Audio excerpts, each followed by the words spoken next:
Hey internets, it's Jake from Mini Terrain Domain, and this is Vindication. Dawnbringers, the Ghosts of Saltmarsh, Season 3, Episode 12, happening every Thursday night at 8:30 p.m. Eastern, right here on twitch.tv/Mini Terrain Domain. Thank you everybody for joining us tonight as we continue the adventures of the Dawnbringers. We are very excited, of course, to have DM Scotty back with us. His journey to Valhalla was not permanent, so he has returned. But it was nice also in his absence to have Dan Dillon join us for episode 11. I will have the VOD up on YouTube very soon, but the last two episodes are still available right here on Twitch in the videos. So before we get into the game and do a little bit of a recap, we're going to have a couple of announcements. So first off, is the usual. Take a look down below Megan, and you will see in the lower left-hand corner there the icons for Jasper's Game Day and Initiative Coffee Company. Mini Terrain Domain is a proud partner with Jasper's Game Day, an organization dedicated to elimination and awareness of suicide through tabletop gaming, founded by Fenway, the Teen DM, right here in Michigan. And any money that is raised for Jasper's Game Day goes to fund crisis centers around the country. And already, looks like Jeremy has typed !Jasper in the chat for us there, which brings up that link. And there is also a panel down below the stream on Twitch here where you can also click and go directly to their donation page to donate to Jasper's Game Day. In that same vein is Initiative Coffee Company. If you type !Coffee, you will get a direct link to Metade roast coffee. It is a medium Brazilian and Peruvian roast coffee that I personally helped to select, along with my friend Dwight, to represent the Mini Terrain Domain brand through Initiative Coffee Company's Help Action.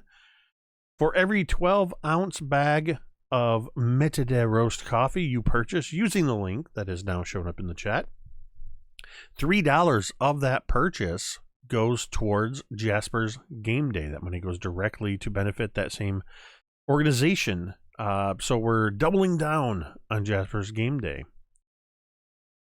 As you can tell, we believe that suicide awareness and prevention here is very important. Mental health is incredibly important, and we want you to know that you are important. You are valued, and you are worth whatever it takes to get help if you need it. At any point, you can type !Help in the chat, and that will bring up a series of links for various... See, I'm stalling now. There. Thank you, Cajun Kevin. Jeremy fell behind in the chats. The chat codes. I was trying to stall while I was trying to type. But you type !Help, and you will see a couple of phone numbers and text numbers there that you can do that anytime during the game. !Help. And you will see the phone number for the National Suicide Hotline, available 24 hours a day, 7 days a week, right here in the United States at 1-800-273-TALK. That's 1-800-273-8255, or you can text 741-741 to get somebody that is a trained professional that is standing by. In Canada, you can text either the word connect to talk to somebody in English or parler to talk to somebody in French to 686-868, or also 24 hours a day, 7 days a week, you can call the toll-free number 1-833-456-4566. And again, that is, those last couple numbers are for our Canadian friends. please do not hesitate to use any of those resources if you need them. We put them there so that you can use them. So please do take advantage of that. Looking down in the lower right-hand corner below Jeremy, you will see the logo for D&D Beyond. Mini Terrain Domain is powered by D&D Beyond through Insider Access. So all of us are running characters through D&D Beyond. We also have myself running multiple tabs. I think last week I had about 12 or 14 tabs open for all the various smugglers and pirates and whatnot. Thank you to D&D Beyond for granting us that access. You, the viewer, can simply mouse over the stream and you will see a little overlay pop up on the left-hand side that will have all of their characters, and you can click through and see even more information about their characters. And it should be real-time feedback, so when they're losing hit points or regaining hit points or have conditions or whatever, you'll see that as well. You'll also notice up above my head, what is happening? You've only got 89 domain dice left. Domain dice are a way that we let you, the players, or no, not you, the players. Well, you, the players, get to use them, but you, the audience, get to have an impact on the events of the game. For a tip of $5, for 500 bits of cheering, or resubscriptions such as... I see that Gamers Theater has resubscribed for 13 months in a row. That means, whoops, wrong button. You guys gain another domain die. You are now at 90 domain dice.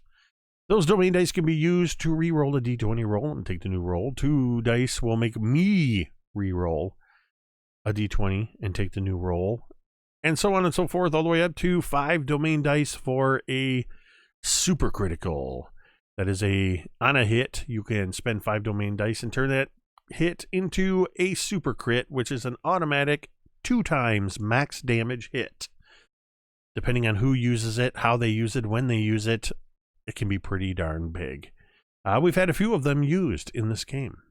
Now, I have one final announcement that technically 2, that I'm excited about. One is, if you are a subscriber to the channel, then you have access to all of the emotes that we have. And thanks to the generosity of Spike a couple weeks ago donating 10 gift subscriptions, we met the requirement to unlock a new emote, which has just recently been unlocked. So anybody that has access to that can spam the ham in chat. That is our improvised ham emote. V and Jeremy did not appreciate my spam the ham comment. I saw those very disappointed looks. I'm pretty sure that's a euphemism. No, it's for when somebody is, overacting or over role playing. They're being a real ham. Sorry about that. I double tapped the button. See, now you're just getting excited. I had to get out of the domain dice and I double tapped the button. But the ham. So, along with, that'll be a new shirt, spam the ham. I might get kicked off a Teespring for that one. But I do want to share, just yesterday, I launched the brand new Mini Terrain Domain store on Teespring. You can type !merch in the chat to get a direct link to teespring.com/stores/mini terrain domain. And you can see right here at the top, our brand new Ham or Die shirts are available in a variety of styles and colors, along with the Mini Terrain Domain logo, the classic tavern sign Mini Terrain Domain logo, our Distressed Cholts of Personality logo, the alliterative intro to our All That Glitters game, the Dawnbringers logo, the Green Devil Face by Locrius. That was a custom commission by the ever-talented Locrius. And then this design that is the Dice Array. It is a wireframe series of dice that I designed. in light and dark colors. Those are the current designs that are available at that link at any time, so you can sport your mini terrain domain fandom. And thank you to all of the wonderful individuals who have already purchased their Ham or Die shirts and a couple other shirts that we sold recently. Jeremy, I think next week will hopefully be wearing a Ham or Die shirt. So, that was a whole lot of announcements, but I got through them all.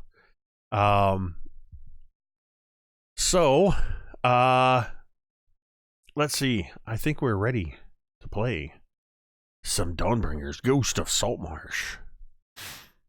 So in our last session, Griveth was unusually quiet and relegated himself strictly to protection and smiting, though I could not roll over a 5, and once I rolled an 8 in that entire session. So thankfully I didn't kill Griveth.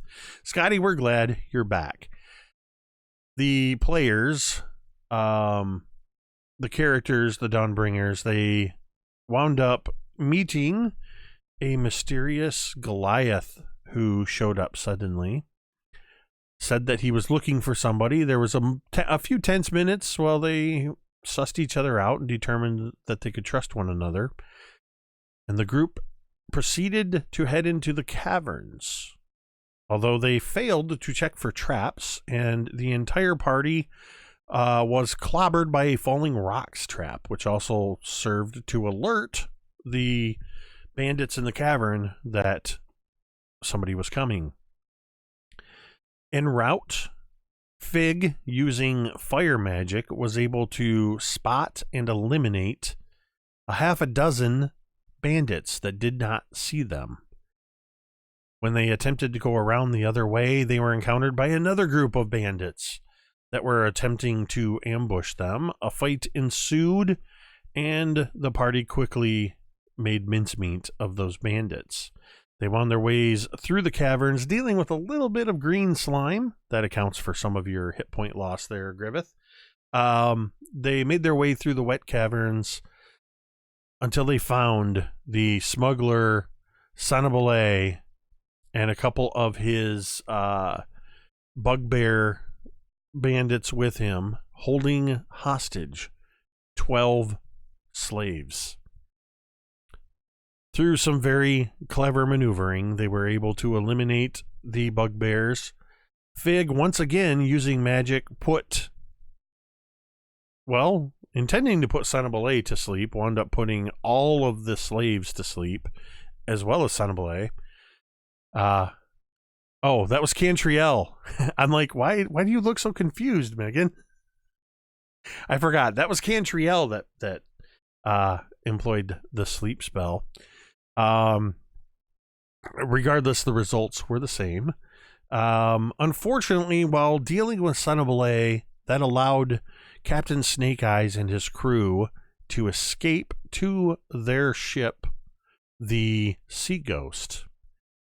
The party quickly made their way to the cavern, where they saw the Sea Ghost already weighing anchor, sails filling with wind, and they saw Captain Snake Eyes standing with 2 slaves at the railing. And with a shove, he pushed them both into the water as a distraction while the ship made way. Drown, with keen eyes, spotted the person he had been looking for the entire time was still on the ship, still in possession of, being possessed by the slavers and the pirate captain, along with several other slaves. Drown dove into the water, did not resurface, though the characters did notice that there was a small crest as Drown proceeded to swim underwater very rapidly in pursuit.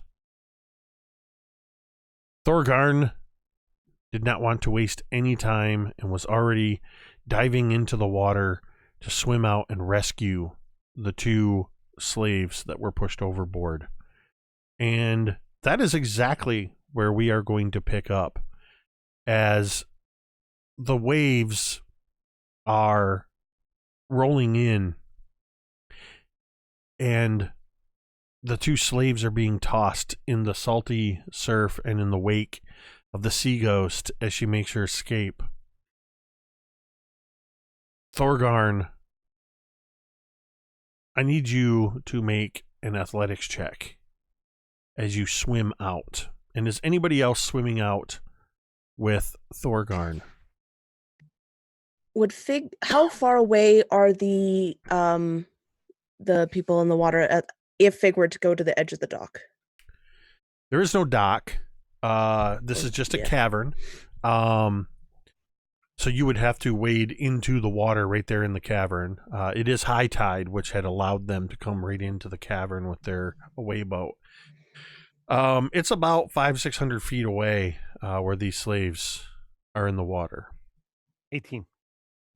All right. It is a bit of a struggle, but Thorgarn, you are able to deal with the waves, to swim out. You're not being weighed down or fighting the surf. You're proving yourself pretty competent.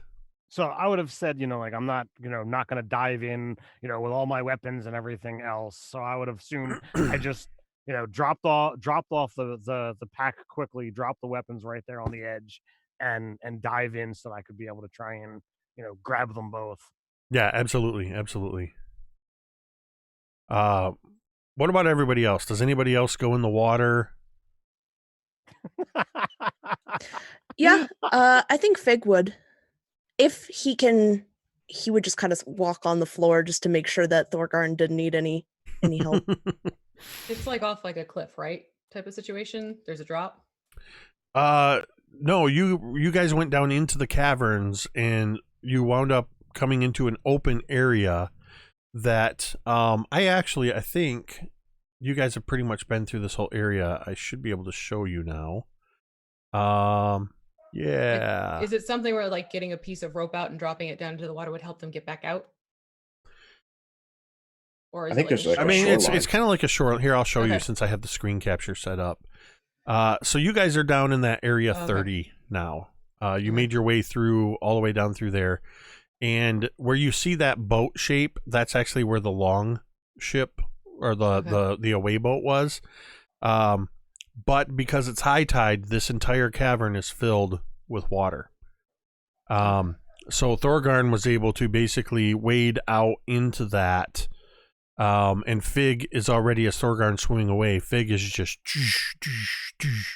trudging in. And Fig, I just need you to make an athletics check. Just as you're attempting to fight the waves to walk out of this cavern. Got a 17. It doesn't take long for you to walk down the slope of it. What at low tide is a beach, and the water begins to grow deep pretty quickly, and you are basically it's kind of like difficult terrain, so you're moving a little slower because you're moving through this water. And you can hear that sort of muffled sound of Thorgarn paddling up above you. And as you're walking out there, I'd say he's probably a good 30 feet above you as you're beginning to walk out. I need another athletics check from you, Thorgarn. That is a 19. Once you get out away from the shoreline, you're not dealing with the waves breaking as much against the shoreline and the rocks coming up to the shore, and you find the swimming going much easier. I am going to see how our slaves are doing. They are both initially, looks like they're able to continue treading water. Cantriel, Griveth, and Talmud, you can see this as Thorgarn is... The further out he gets, the less noticeable he seems. Even though, seeing a dwarf cut through salt water is quite a sight. Thorgarn's mohawk is already washed down, and you do see this bit of, it almost looks like a reddish, orangish seaweed moving through the water, and you see as the slaves that are in the water are starting to falter a bit. You see that one of them seems to have moved over and is trying to hold the other one up while also treading water and is struggling. Thank you, Spike, for the resubscription. I'm going to go ahead and adjust the domain dice right now because you guys are now at 91 domain dice. Thorgarn, I need another athletics check.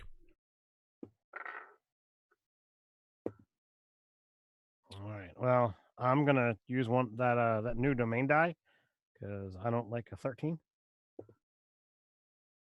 23. Okay. Whoa! I accidentally put you guys down to 65. That's not right. I just took a whole bunch of domain dice from you. I did not use 20. I promise. So, as Thorgarn and Fig is nowhere to be seen, but you've seen Fig maneuver through the floor of the water before. Is there anything that Griveth, Talmud, and Cantriel are doing while at the shoreline? How much time has passed while they're going in the water? I mean, it's going to take them Is a this few a few minutes. rounds? Is it Yeah, just like it's a going to few take them a rounds? while, and Well- you do know that you have Santa Belay to deal with, and you have the remaining slaves that are in the cavern as well.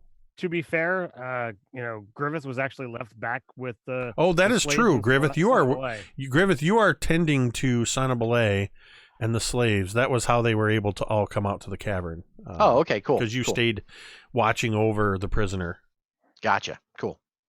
And the 12 people that you can now see are mixed primarily between human and half-elf, adult men and women, all of whom they look malnourished. They are wearing tattered rags for clothes, and they are all sound asleep from Cantriel's sleep spell, as is Santa Belay. I believe you guys left him sleeping, didn't you, or did you wake him up? Okay, you did leave him sleeping. He was sleeping asleep. and tied up really well. He had Right. his hands bound behind his back, and Yep. he was gagged. Yes, that is correct. You knew that you wanted to take precautions because he is a caster. So Talmud and Cantriel, are either of you doing anything while these two are trying to get to the slaves? I think Talmud has probably stepped into the water from the shore probably 5 or 6 times, trying to work up the courage to actually get in the water and start swimming. And he just walks back up the shore, shaking his head each time. And he's like wringing his hands, with concern at not being able to do anything. You know you don't have to go in to help out. No, I don't have to. It's just there's nothing else I can do. Well, you can be patient and wait until they get back, because chances are Thorgarn's going to be tired. We're going to need to get them out of the water and help them out. Yes, of course. Of course. We you're all right. go out there and all waste our energy. We're not going to be able to get them back up to where they need to be. Fig, I want to have you go ahead and make another athletics check just to see how you're faring moving through this water. I'm gonna re-roll it.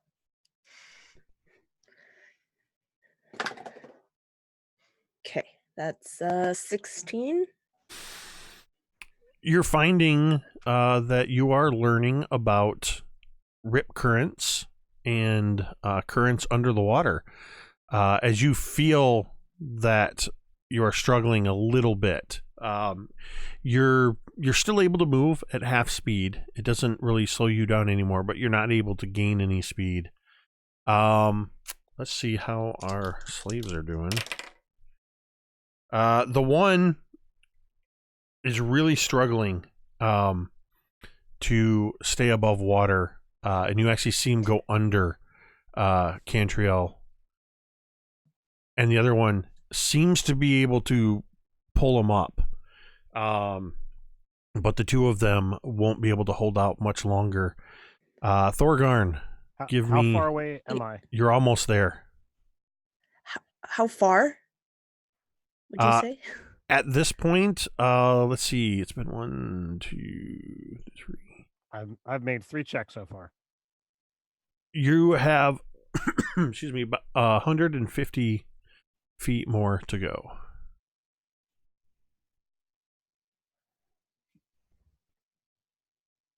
I'm not doing a roll per round. I'm sort of just splitting it up into 4 blocks of 150.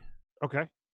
So this will more be your check? last athletics check for swimming to get to them. Wow, that is another 19. Thorgarn, it's almost as if you were a natural at swimming. Griveth may have been on the high school wrestling team, but Thorgarn was on the high school swim team, apparently.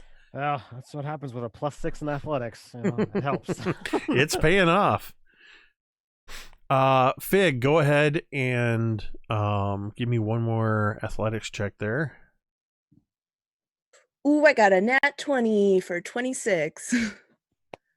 All right. So, Fig, as you are moving through, in the same way that you were feeling this rip current sort of push against you, you feel a surge of water moving the other direction, and it seems to almost be pushing you, and you find you're able to take much larger strides. And with each stride, you sort of bounce up a few feet and are pushed by these currents. And you get to them about the same time as Thorgarn. I'm going to make a final check for them. And the one is struggling to hold his friend up, and they both go under. They're 30 feet above you, Fig. Thorgarn, you're just getting to them. I'm going to need you to make a dexterity check to try to grab at one of them. Just a dex check? Yes. Ouch. Ooh, it's 18. All right. So, you grab at the one who was struggling the most. The one that had, and you can see now as you get up on them, that they are both half-elf adults, a man and a woman, and the man was the one who was struggling and is the one who goes under, and you grab at him. He seemed to be pulling the woman down, and as you pull him up, coughing and sputtering, he does not have a hold of the woman. Fig, you see this half-elven woman as she reaches up, and it looks like she was trying to scream and must have taken in a lungful of water with a nat 1 on her check. She is effectively drowning. She is sinking and is about 25 feet above you now. Fig is immediately going to... He extends his hand upward, and you see these small little gears come flying out of his hand, and they spin in this water, and it creates this like whirlpool almost that gets bigger and bigger as it approaches the woman, and it actually is going to, somehow they attach to her, and they lift her up, and I cast Levitate on her. Oh, very nice. Yes, it's as you cast this magic, it's as if the weave of magic is mingling and almost like oil and water fighting against the currents, and the currents are affecting the weave, but you're still able to control it. And this woman, suddenly you see Thorgarn next to you as this half-elven woman bobs up and actually begins to rise even more so than buoyancy would allow, begins to rise up out of the water, though her body appears limp. And you would see this too, Cantriel and Talmud, as this elven woman, her hair hanging in her face, sort of rises up. And then I imagine she probably gets up to where her feet are sort of dangling in the water. I think Fig is smart enough not to just keep her levitating on upwards and upwards. Is she breathing? She is unconscious, and you can't really tell. It doesn't look like she's breathing. Is she like close enough to touch? You could grab a hold of her, yes. All right, so this is a question. While swimming and holding up the dude, could I do a lay on hands? I don't know what legitimate effort that takes. Laying on hands is a touch effect, and you literally just have to reach out and touch her. So Yes. I would say yes. All right, so I'm going to try and see that if I restore a point of healing, if that will expel the water.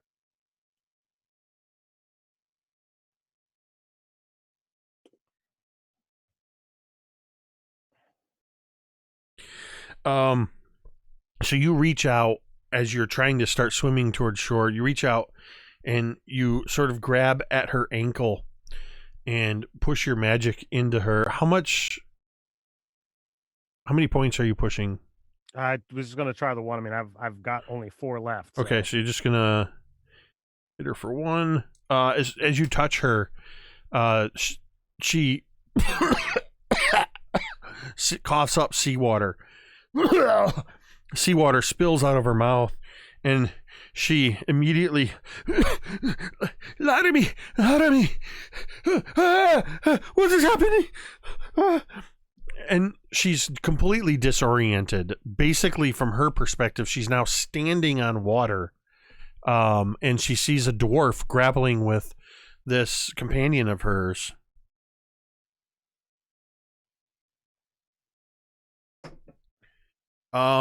Fig, what are you doing from underwater to mitigate this? Fig, if you look under, you can see his eyes are glowing this bright blue. I'm just looking to see if I have a spell. Sorry. Aha, I do. Perfect. And you can see that he says something underwater, but of course you can't hear it because he's underwater. But the woman can, and he casts message to her. Everything is fine. We are here to rescue you. Do not struggle, please. It makes my spell much harder to cast.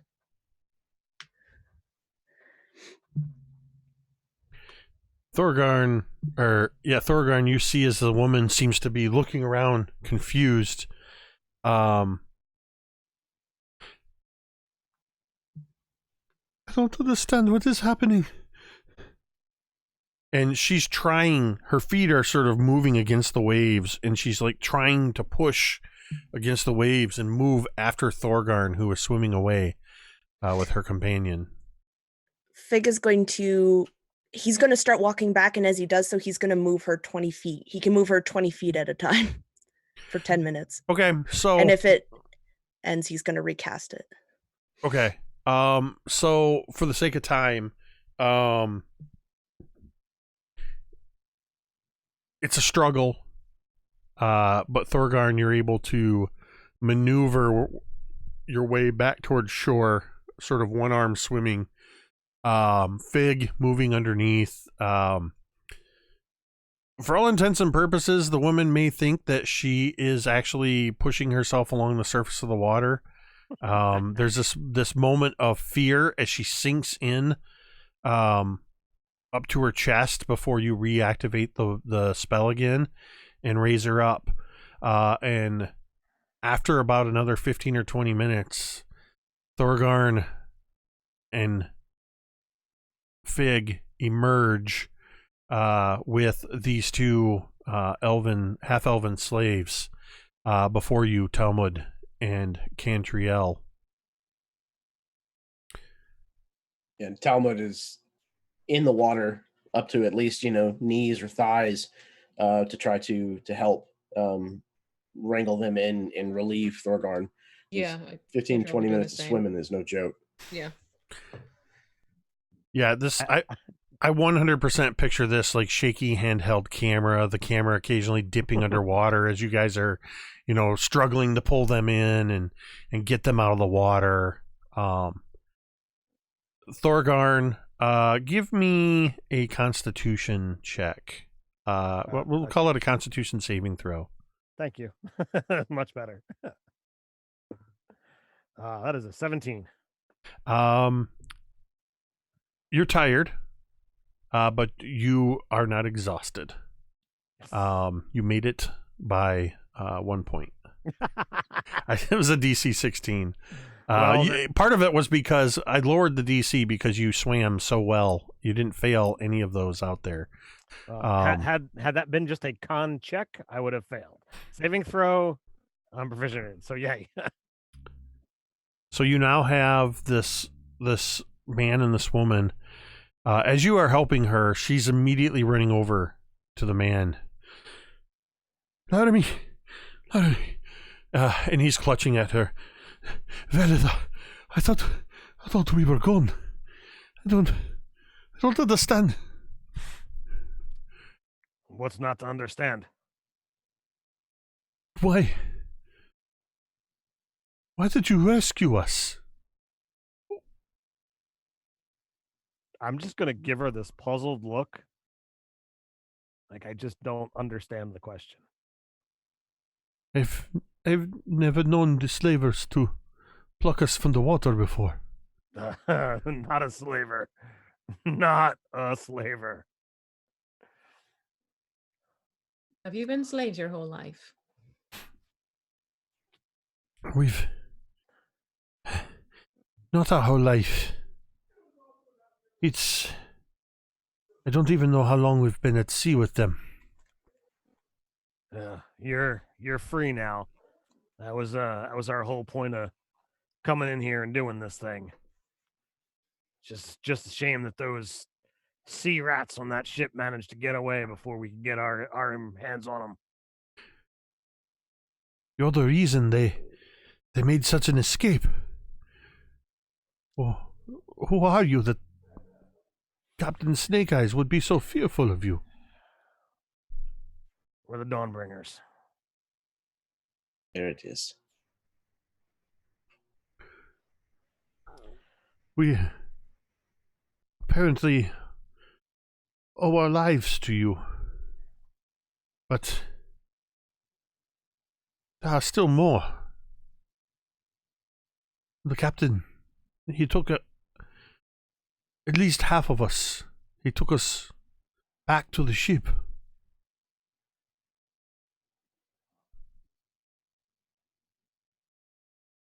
Did any of the others survive? Any of what others? There are 12 of them tucked away right now that we've also freed. They're out of chains, unlocked, and that son of a bitch is locked and tied up himself, so he can't do much more. As for those left on the other ship, well, someone's going after that ship, and I can't exactly say that the crew is probably in for a pleasant ride once they get on there. I saw no one. Oh, you wouldn't have. They kind of dived in under the water and stayed there for quite a bit. But something tells me they're in for a bumpy ride. One person is going after the captain and the crew of the Sea Ghost. Stranger things have been known to happen. He was pretty formidable. He might not take them on, straightforward, but I imagine that they're not going to have an easy ride ahead of them.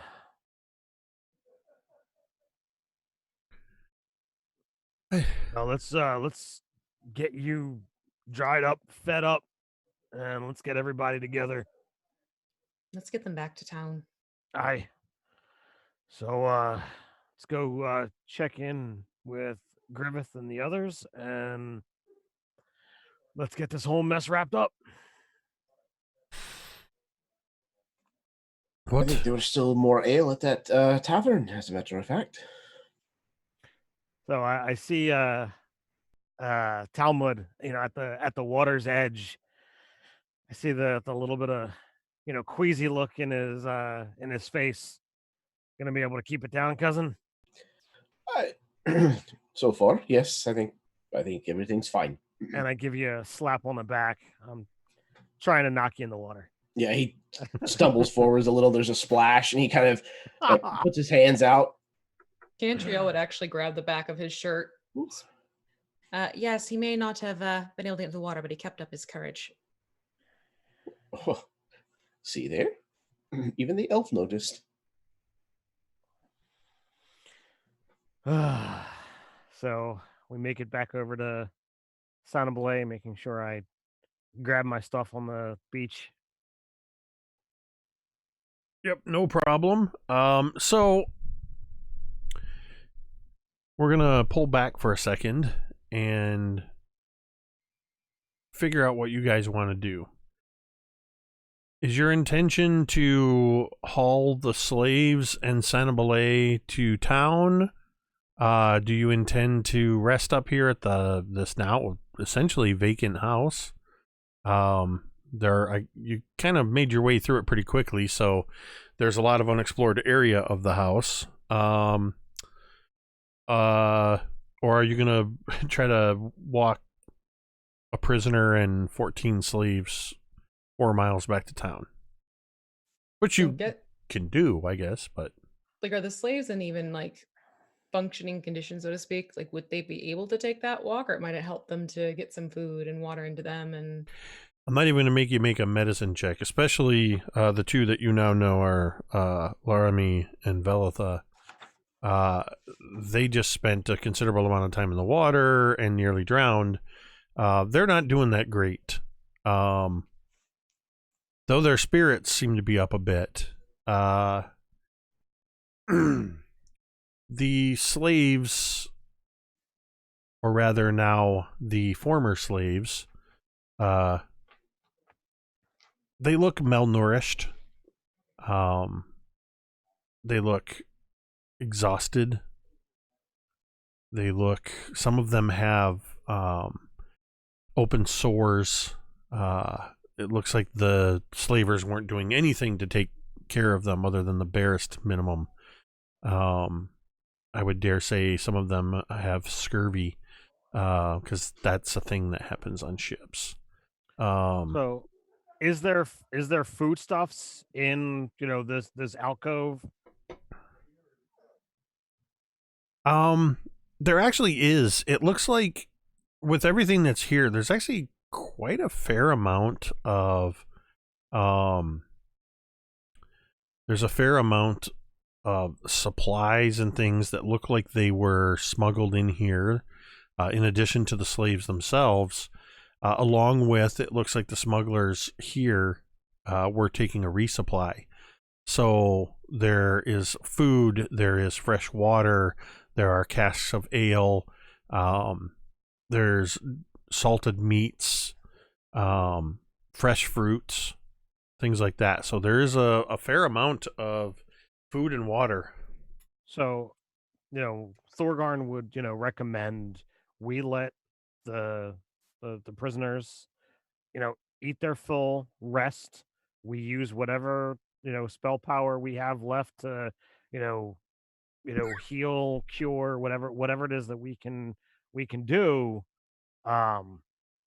We can look through the rest of the stuff, see if there's anything of, note or, use, catalog it, I guess you could say, good 8-12 hours, whatever it is that we need, making sure that Sanabale is plenty uncomfortable the entire time, still bound, gagged, what have you.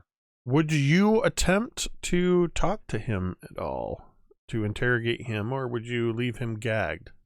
Gagged would be my recommendation, but Okay. Gagged and just have fun poking at him.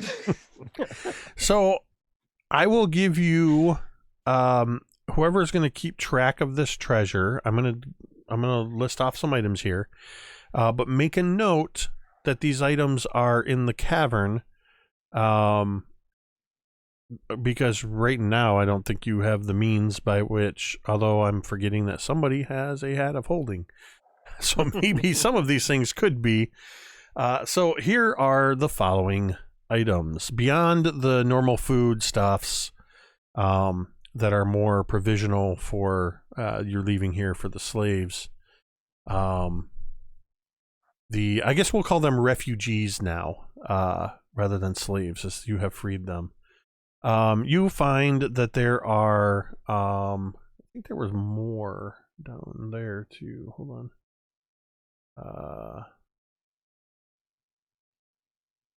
Let's see how many there are total.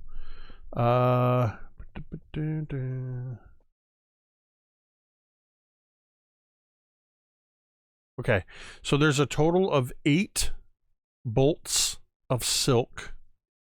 Each of them are worth 50 gold pieces each. And there is a total of, looks like there was 5 plus 8, 13 casks of brandy worth 10 gold pieces each.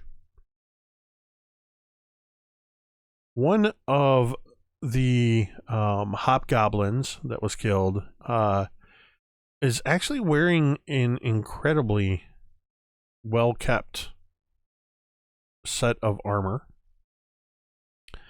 that seems to be, though they spend so much time in and around the water, and you would notice that even any of the weapons that you've encountered all seem to be pitted and rusted a bit. This armor is untouched. It's scale mail, but it seems to be untouched by the salt water. Almost magically, you might say. So there is a set of mariner's armor. If only you'd known about that a little bit ago, Thorgarn, or anybody else. That would have been helpful in swimming out. Sanabale has, the other hobgoblin has a just beautifully crafted set of dice. They appear to be made of an onyx and inlaid, the numbers are inlaid with gold. The set of dice is worth 20 gold pieces. Who would take possession of those dice? Cantriel's like, I'm not touching nothing.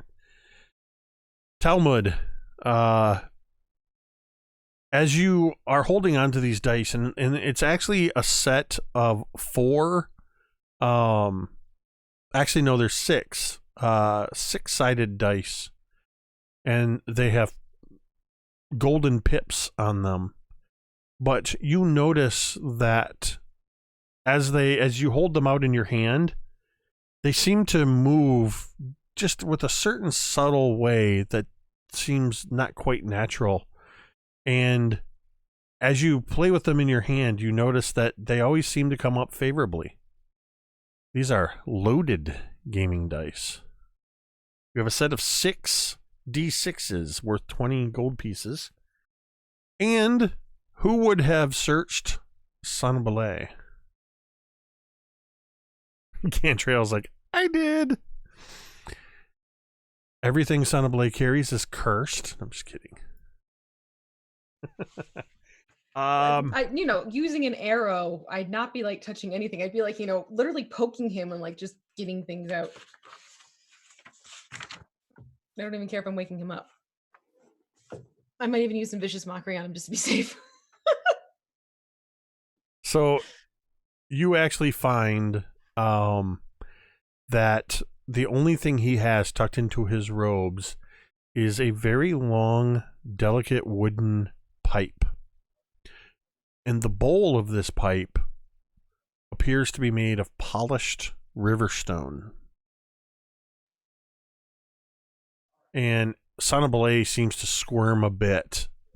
And as you take this pipe and Oh, does this mean something to you? This wee pipe, and she's gonna hold it and like, bowl in one hand, the stem in the other, and the thumbs are primed to. I don't suppose it's of any value. his eyes grow wide, and then he just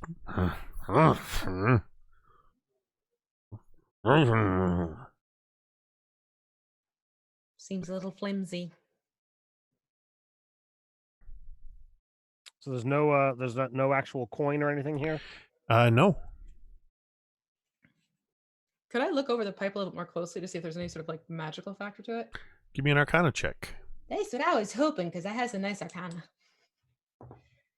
Oh yeah, that's a very good arcana. That's a 25. You notice as you're putting pressure on the wood, this is very delicate, the wood of this pipe. And where you're putting both of your thumbs right in there, and you would expect at least to feel that. It's not giving. In fact, it reaches a point where you feel like you can't break it. And that's due to its magical properties. However, in a twist of my usual style, I'm not going to tell you exactly what this pipe does. I will assure you and say that it's not She's cursed. going to try to give it to someone right now. In order to determine what this pipe is capable of, it will have to be used. Ooh. Actually, I know it can be difficult convincing some people to.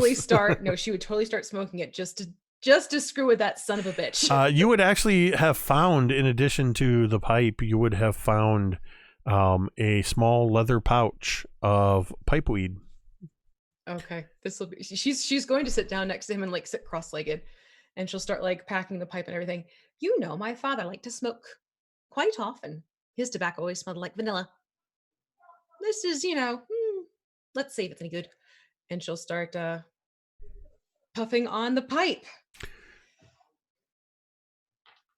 And also keeping a sharp eye on him. It's actually so while Thorgarn and Talmud and the others are tending to the refugees and inventorying silk and brandy and whatnot, Cantriel is smoking a pipe.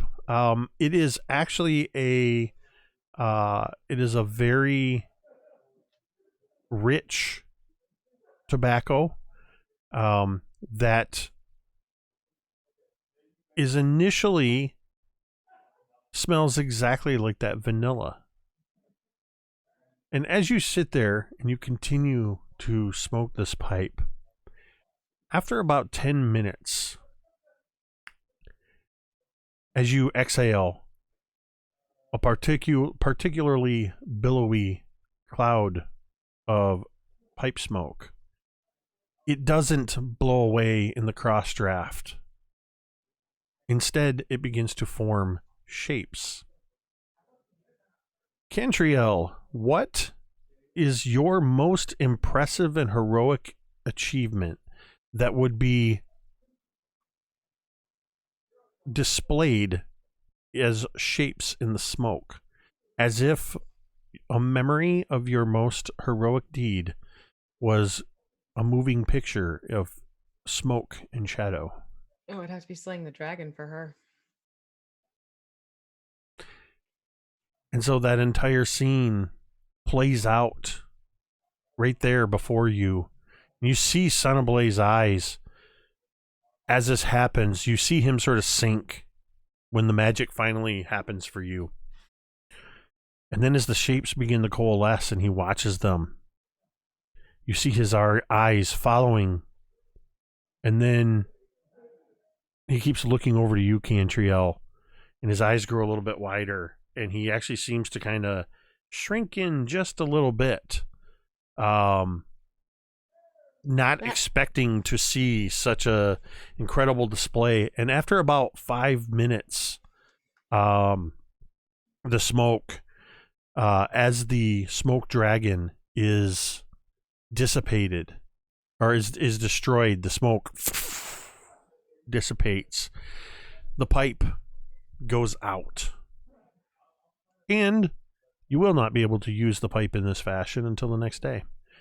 You can add a pipe of remembrance to your cool. inventory. It is a wondrous item, but it does not require attunement.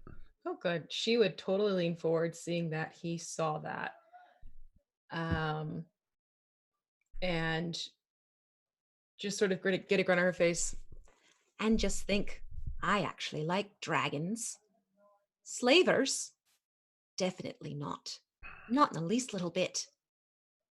And you're already bound and gagged. Oh, you are going to be quite useful. If you keep it up, I'll send Mother after you. She's very good at calming people down. You already got a taste of her as it is. So you sit and you behave yourself. And when the time comes, you open that trap of yours. And you let those who need to know exactly what you've been up to. And clear the name of a few of my other friends. Are we clear? Make an intimidation or persuasion check at advantage. Well, okay. No problem there. Yeah, right? I think it's actually the same for her. Yeah, it's the same for her too.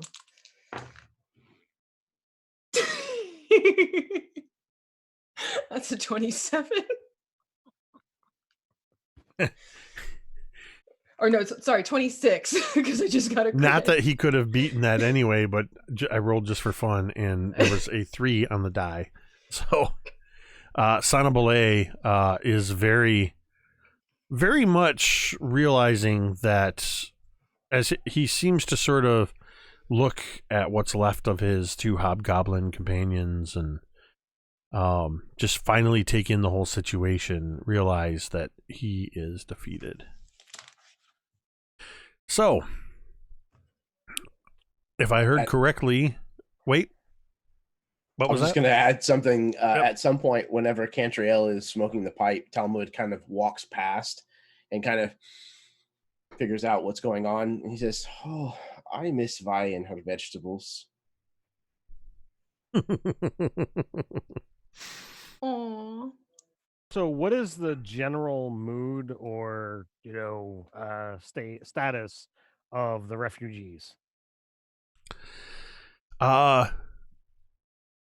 Groggy at first, as they begin to awaken from the effects of this sleep spell. Though a handful of them don't wake up, they're just sleeping. But they seem to shift from a magically induced sleep to just a sleep of exhaustion. Undisturbed, they will continue to sleep. Can I just do my best to make sure everybody is comfortable? I mean, we've got silk, we've got whatever it is that we can. There's a bunch of beds upstairs. There's beds up just not even 100 yards away. Well, we can do whatever is. I mean, it's up to you guys what you want to do. You can take them up to that basement area where the beds are. That was like get them all resting and make food. Let them use the kitchen. Yeah. Yeah, there's that cook stove in there, and I mean, I'm assuming you guys are taking a long rest here. Sure. So yeah, you're absolutely able to spend that couple hours that, and for some of you, you don't even need the full 8. So you're able to, Fig doesn't even need to sleep. So you guys are able to get them moved up. I would even say if you wanted to, there's a couple of them you'd probably have to carry, because they're just sleeping the sleep of the dead. I think most of us in the party are actually kind of strong, so I don't think that's going to be an issue. So there's a total of the 10 beds in that main basement area. And then there was the large double bed in Sanabale's area. are you going to give the beds to the refugees? And then you guys are just going to find somewhere comfortable to lean against. And I'm going to meditate. would anybody? Okay, yeah, that's fine. So I have 1 spell slot and 3 more points of lay on hands that I'll be able to, issue out to the refugees to do whatever I can to settle them. They're all in a state of exhaustion. I'll say that between just the food, maybe a couple of them, you determine that they could use some magical healing, and you restore everybody through the food and through rest, and yourselves getting some much needed rest. The refugees are not really even in a state of being able to talk much. Most of them, once assured that they are genuinely free, they do tend to huddle up a bit, and they're a little wary around you at first, but as you continue to give them food and comfort and basically tend to Maslow's hierarchy of needs, they find themselves relaxing a bit more. So you may go ahead and take your long rest, and the words that I know some of you have been waiting for a very long time to hear. You may level up to level 8. Wait, you guys are level 7, right? I don't want to tell you to level up to 8 if you're 6. You guys are 7, right? Yeah. So you may level up to level 8. Which for all of you should be the option to take a new feat, or get a attribute bump. Plus, I'm sure some of you have new spells kicking in, and things like that. Plus, if you want to swap out any spells. So yeah, this is an interesting situation where if you want to, while you're moving through the mechanical aspects on your character sheets, to take the opportunity to kind of narrate anything, or do you want me to leave you alone so you guys can just go through the handling your updates? I always like to imagine that whenever Fig levels up, it's because he has learned a new page or deciphered another page in his master's book. And I think that while he's reading one of the pages, it's actually, this time it's magically encrypted. And it says something else, something that he could never understand or comprehend, or it didn't make any sense. Maybe it was like just some sort of recipe or something right in the middle of this book. But slowly he figures out that it's magically encrypted, and he is able to show it for what it truly is. And I think he would see a picture of his head opening up. Very cool. I like that. So, regarding hit points, you can choose to take the average, but if you would like to roll, you can go ahead and roll right now so we can all see how you did.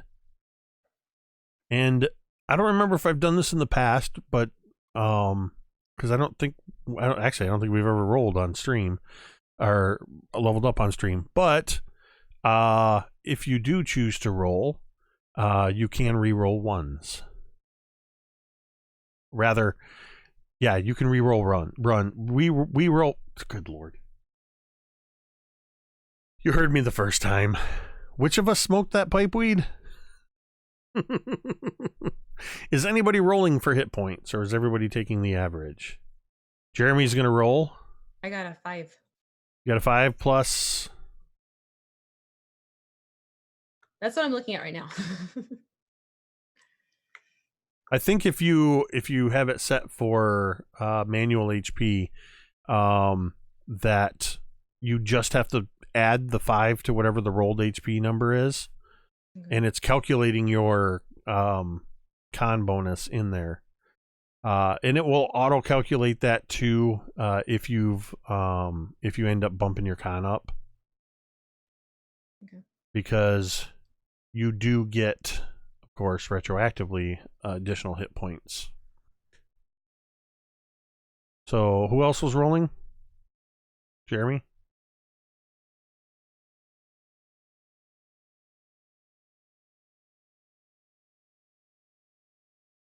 Spike dropped 3 ham emotes in the chat because apparently I need some ham.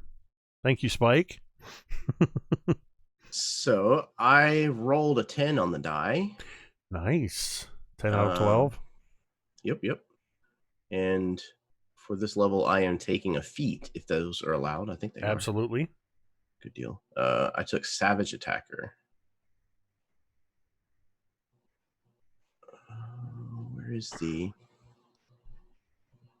I'll figure you how to add it to my sheet here in just a second. Yeah, you'll have to go into the manage character sheet. Thank you, Eris Savad, for hosting the channel.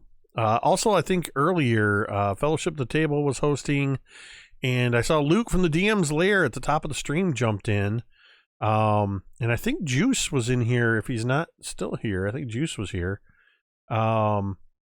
I have started playing on Saturday nights, one night a month, with Juice as the game master, Luke, the DM's Lair, myself, Juice's wife Paula, and Nate from WASD 20. We're playing in a Descent into Avernus campaign in Juice's game room, but streamed here on Twitch over on Master the Game RPG.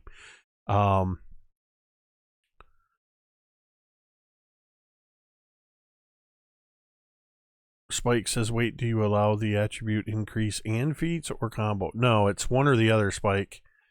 If you take a feat, you do not get the attribute increase.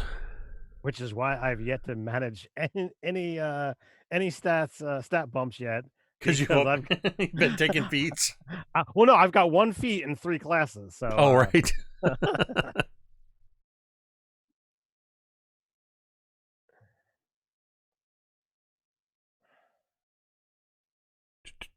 I'm just catching up on the chat while everybody levels up. I think what we'll do is I'm going to do a on-screen promo here once again. And I'm looking at the time. It's just about time to take a break. So I'll do my little on-screen promo, and then we will roll into our 10-minute break. And then we will come back with the Dawnbringers being leveled up and figure out what the heck they're going to do next. So, what I'm going to promo. Let me get on the right screen here. In case you weren't here at the top of the stream when I talked about this, let me get it ready here. Just yesterday, a little over 24 hours ago, I launched the new mini terrain domain merchandise store on Teespring. You can type !merch in the chat, and that will bring you a direct link. There's also a panel down below the stream that will take you here, or you can type in teespring.com/stores/mini terrain domain. And of course, you see right here at the top, we've got the Ham or Die t-shirt. That is available. All of my shirts I've made available in men's classic tee, women's classic tee, classic hoodie pullover, and some of them, a couple of them, are also available in child sizes. We've got the mini terrain domain castle, shield, and cross tools logo. That's also available as a die cut sticker. This one I really like. My son actually has this shirt. It is the tavern sign. I designed it to look like a sign you'd see in a tavern, and it's got the Metade catchphrase, mini terrain domain established 2014, and says the byline or tagline, imagine, build, play. from our Tomb of Annihilation game on Sunday nights, and from our previous store, Megan, I know, owns a very cozy sweatshirt with this logo on it. Cult of Personality, a Tomb of Annihilation in the distressed logo. It's a little difficult to read here. I'll go ahead and click through onto it. Our All That Glitters t-shirt.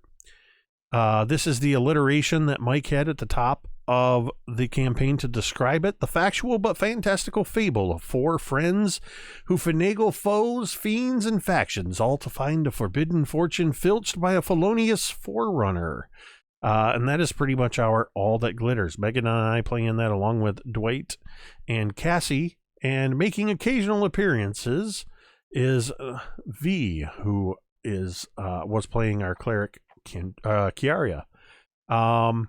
You can also get the Dawnbringers logo t-shirt, the green devil face designed by Locrius for our Tomb of Annihilation campaign. That is also available on a die cut sticker, and available in both a dark and a light version is what I'm calling the dice array. It's wireframe versions of all 7 dice rotating around the central D20. So you can check that out once again at the link that is in the chat at the !merch. Go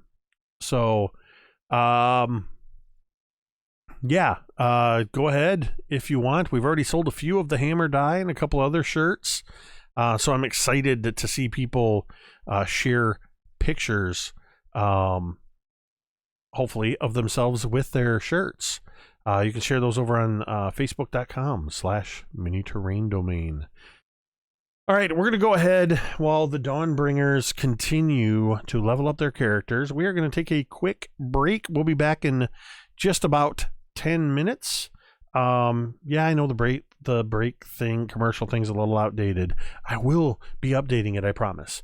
But stick with us through the break, and we'll see you back here in just a few minutes. Hey internets, it's Jake from Mini Terrain Domain, and this is The Intermission. Mini Terrain Domain, or MTD, is a channel dedicated to the love of and participation in the world of tabletop role-playing games. Whether we're designing encounters or miniature terrain, building worlds or dice towers, or just playing games, everything we do here is because we love this amazing hobby. That is why the mission statement of Mini Terrain Domain is simply imagine, build, play. If you like to watch live play or actual play D&D games, you can do so at twitch.tv/Mini Terrain Domain 3 days a week at 8:30 p.m. Eastern. On Sundays, you can join us for Cult of Personality, a long-running campaign set in the Tomb of Annihilation adventure setting. On Mondays, you can join us for All That Glitters, a Waterdeep Dragon Heist campaign guaranteed to be epic proportion. And every Thursday night, you can join us for Dawnbringers, the Forge of Fury. This is a series of mini campaigns going across the gamut of several well-known modules. Season 1, which is available on youtube.com/mini-terrain-domain, took place in the Sunless Citadel, and Season 2 is currently taking place in the Forge of Fury. If you can't join us in the chat for our live shows, that's okay. You can usually catch the roleplay, or rather the replay, on YouTube just 2 days later. If you're a fan of what we do here and you'd like to support what we do, there are a variety of ways you can do this. First, simply follow the Twitch channel or hit the subscribe button on YouTube. Next, make sure you follow all of the participants of each game or show on their various social media platforms. To do this, if you're watching live with us on Twitch, you can simply type an exclamation point and that person's name into the Twitch chat, or on YouTube, you can look down below the information bar and all of their links can be found there. Finally, if you would like to provide monetary support, which flows right back into the production of the channel, so we can continue making great content, You can join the growing list of patrons on Patreon. Additionally, you can also use Ko-Fi or Coffee to buy a coffee or two. I like coffee. But the absolute best way to support the channel is to follow and subscribe on Twitch and YouTube and join us in the chat. If you have an Amazon Prime account and you link it to your Twitch account, you can subscribe to one channel per month absolutely free. No matter what you decide to do, we are just happy to have you here. Thanks for watching and stay tuned for more great content in just a few moments. Remember, metadata!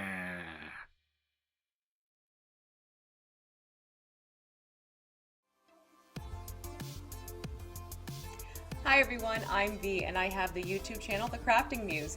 Please be sure to go over there and check it out if you too would like to learn how to make some tabletop terrain, paint miniatures, as well as some game accessories. I'm always happy to have new subscribers over there.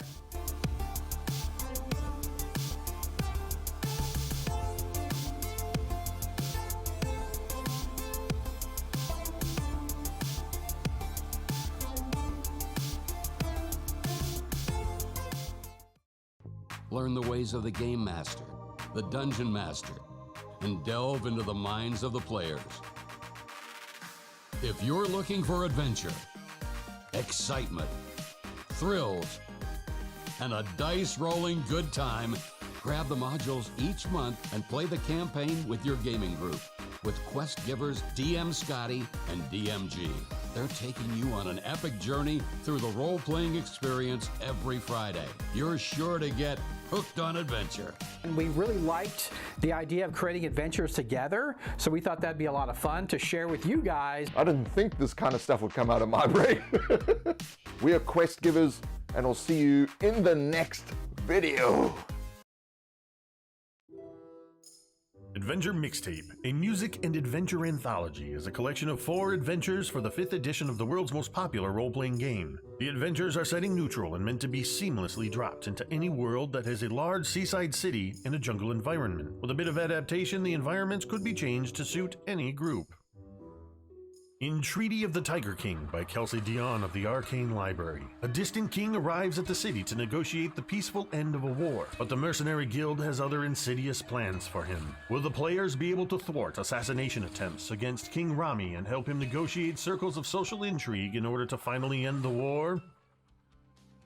In Madness of the Majestic Menagerie by Ken Brees of Burling's Beard, the famous Majestic Menagerie draws hordes of visitors to the metropolis and cultural hub known since time immemorial as Splendor by the Sea. But now the gates of the famous zoo have been shut, and the grand opening of the new section has been jeopardized by a spate of mysterious accidents and, it's whispered, grievous injuries due to uncontrollable creatures. Mr. Majestic seeks to hire investigators and troubleshooters who can keep a low profile to iron out any problems before the impending grand opening becomes a complete disaster.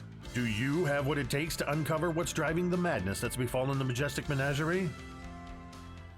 In The Infernal Collection by Sharong Biswas, when an influential fashion designer is found dead days before a major fashion show, heroes are called in to solve the mystery, prevent any further destruction, and help the fashion house prepare for the show. Gorillas in Their Midst by Jacob W. Norman of Mini Terrain Domain is a pulp action adventure wrought with perilous challenges and high possibility of death. But what is adventure without danger? Of course, there is the lure of vast piles of unclaimed treasure and the accompanying fame that await those intrepid adventurers who would defy the odds and plunge into the heart of darkness. In this adventure, the characters will face raging river rapids, wicked waterfalls, poisonous plants, venomous vines, sinking sands, treacherous traps, and the vicious jungle demon itself, Awakane Gori. Grab your satchels, fedoras, and bullwhips. Adventure awaits. The Adventure Mixtape also comes with 4 original songs inspired by and written for the heroic adventures herein. This collection of music and story is something unique. We had no better word for it than mixtape. If you ever received a cassette, CD, or digital playlist curated to take you on a memorable journey, then you'll recognize what you find inside this volume. Also included in the Adventure Mixtape, courtesy of Kelsey Dion of the Arcane Library, are exclusive combat cards. Special cards that contain all of the items, monsters, and spellcasters found within these adventures to make running your adventure all the more easier. Adventure Mixtape, a music and adventure anthology, is available exclusively on DriveThruRPG.com.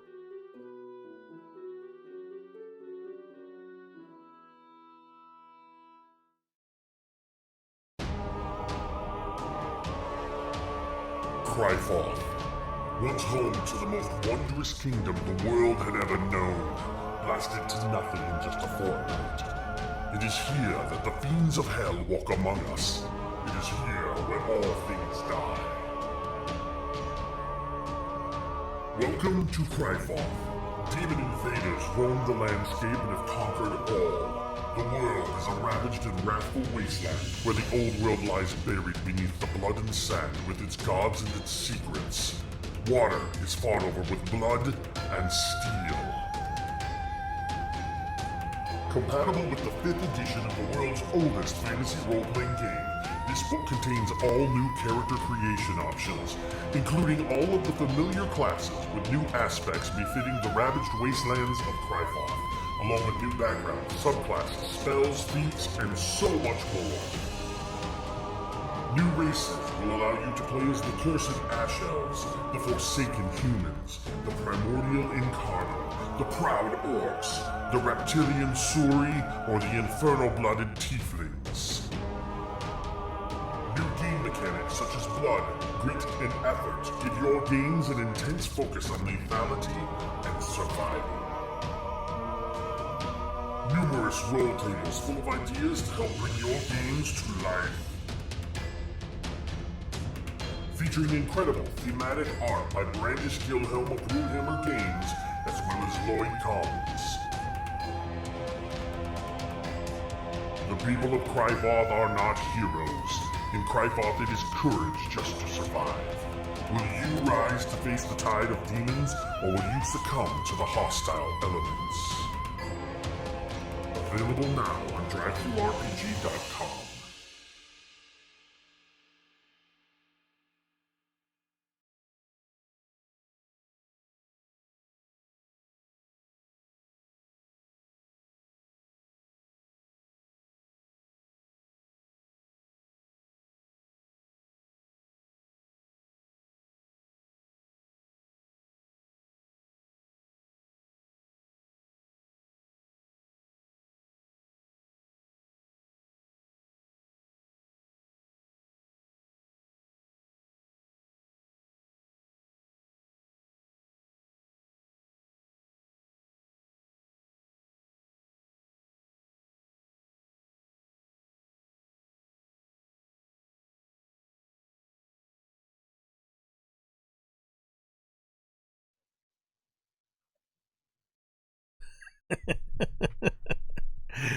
I just saw that.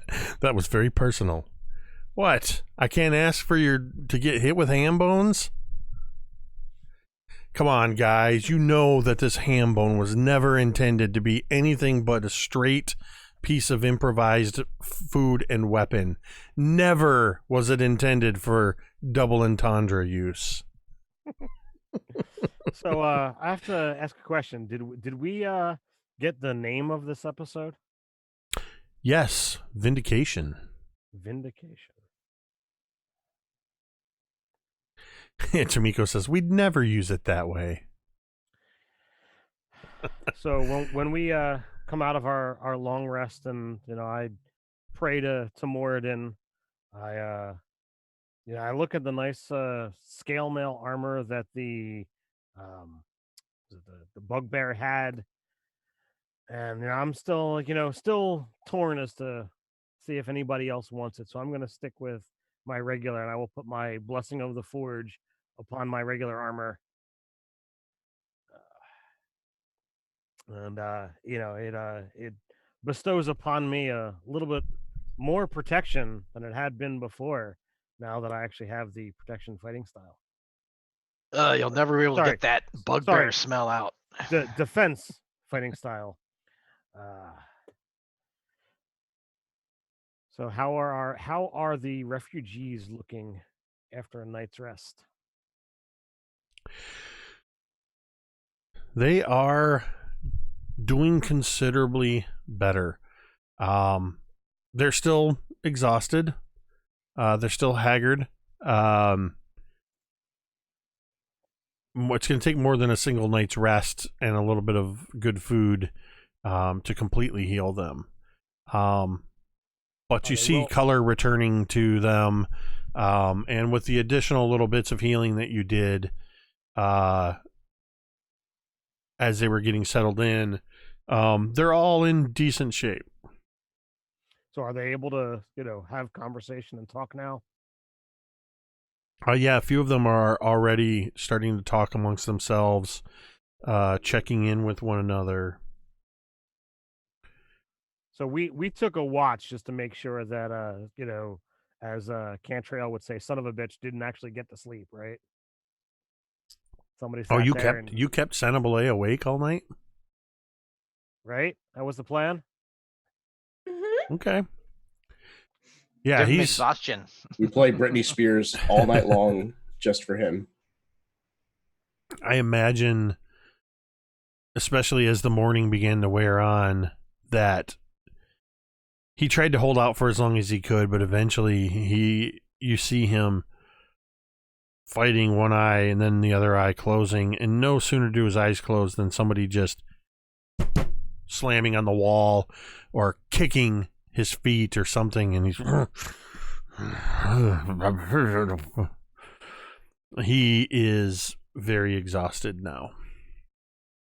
Oh, Sorry. I imagine for Fake during his watch, he wouldn't have been like very loud. He just would have been, this is a fantastic opportunity for him to study a living human being. And so he would just be like opening his eyes up, kind of poking him. Cantriel would absolutely be taking the second shift after she was done with her round of 4 hours and waiting for the falling asleep and then just being annoying as all hell. Like, good morning, sunshine. Yeah, there's even after a while, as the refugees start to wake up and some of them begin to realize what you're doing, if you happen to be looking away, you just see this one copper-skinned human man looks over at you, Cantriel, and he just goes, as he's chewing on a piece of mango, he just sort of points over. He's sleeping again. Oh, thank you, darling. They seem very very eager to assist. So yes, the Sanabale is suitably exhausted. You are all suitably rested. You are all leveled up and looking even stronger. What would you like to do? During No, sometime during the rest and everything, Griveth visited each slave, talked to them, told them that whatever help they would ever need, that he would be glad to help.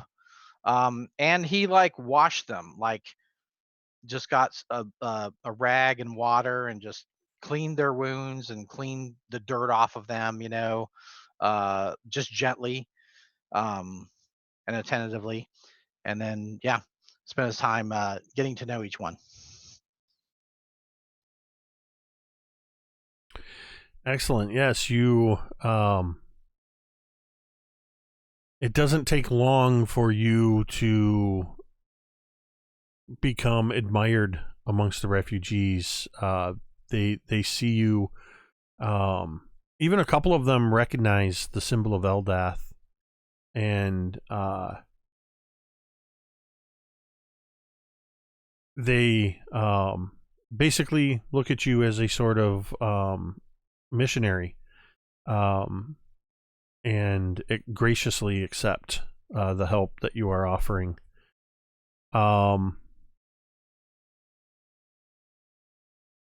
Give me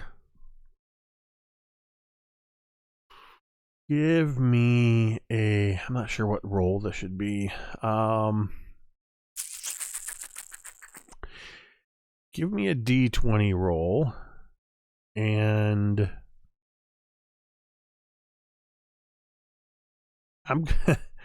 I'm going to say add your skill proficiency of choice, but tell me how you're applying that. in this situation.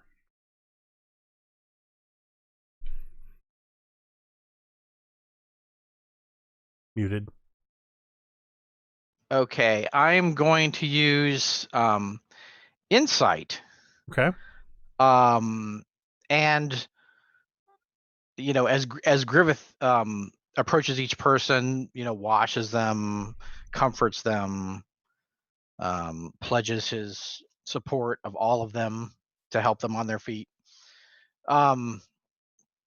He's kind of trying to gauge each person, like, how much they want his attention, how to counsel them, that kind of thing.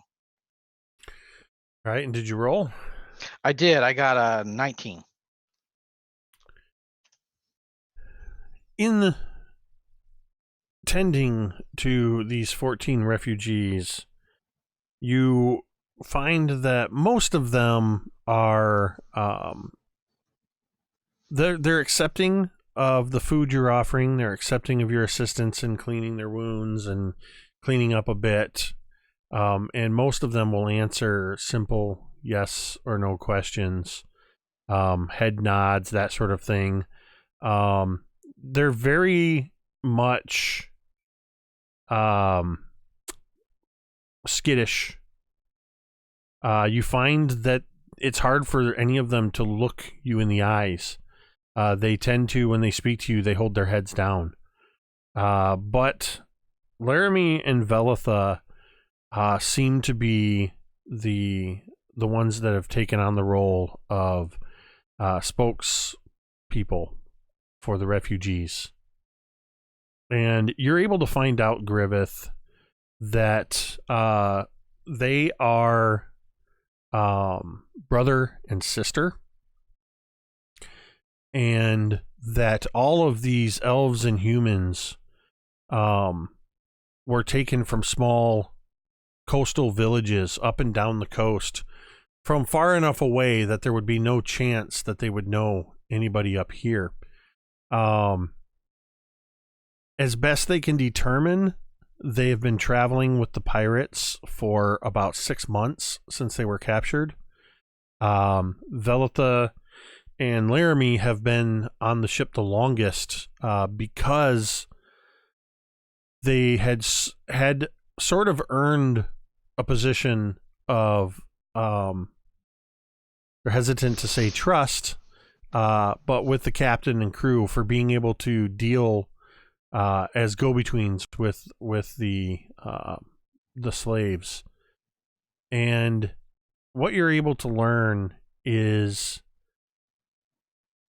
that occasionally slaves were sold off up and down the coast to various, sometimes sold into service aboard other ships. Sometimes in trade, they would trade female slaves for male slaves, or vice versa, with other crews and other ships that had different needs based on the skills that they brought. You know that this particular group, there was actually 25 total slaves, though only 14 are here now. The remainder were kept aboard the Sea Ghost.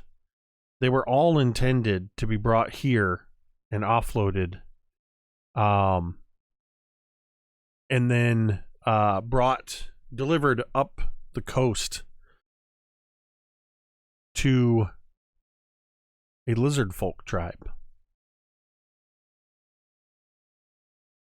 They don't know why. They know that they actually tell you and are able to show you the I imagine you brought all of the brandy and the silks and everything up into the cellar. Velitha goes over to the bolts of silk, and she lays one down and begins to unravel it. And after a few coils, about every 5 or 6 feet, are a couple of swords, a couple of scimitars, a couple of longbows. Every one of these bolts of silk has weapons hidden inside them. Inside the casks of brandy are hand axes, and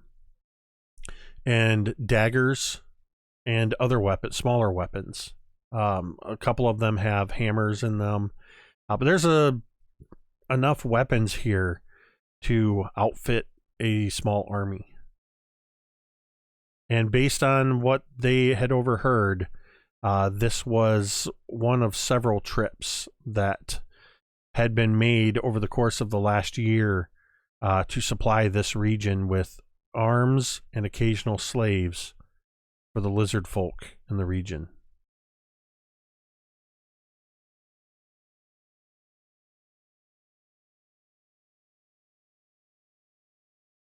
Does any of the weapons stand out? Does anything look of better quality than anything else? No, they're all mundane weapons. They're decent, but they're nice. not the best of the best. What was that, Jeremy? I said they smell nice. Although I can't abide slavery, something else is going on here. It's more than slavery. Looks like Like another plot is uncovered. Smuggling and slavery. Why would anybody want to supply the lizard folk? They don't exactly play nice with others. Very That's strange. exactly what they don't. That might just be what they want to have. And we didn't notice advanced weapons that the lizard folk we fought had, right? The lizard folk that you fought had pretty crude weapons. That's what I thought, yeah. They are legion after all. Well, I say any slave trade we find, we break. Of course. We just shatter. We'll get to the bottom of this. It may take however long it takes. Well, we've almost broken this one, and she's gonna poke. She's gonna poke son of a bitch because he's falling asleep again. That you have, Cantriel. That you have.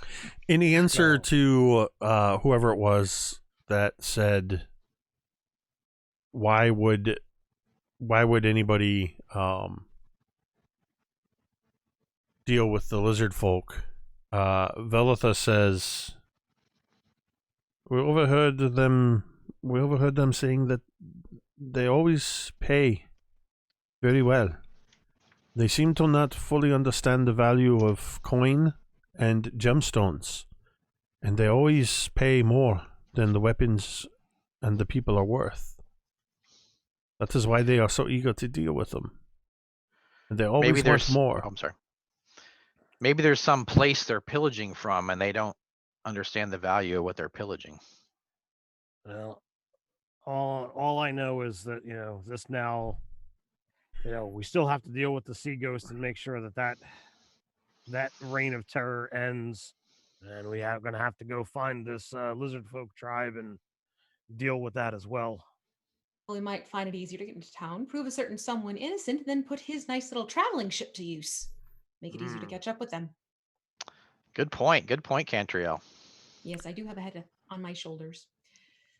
Make an insight check, Cantriel. Insight. Okay.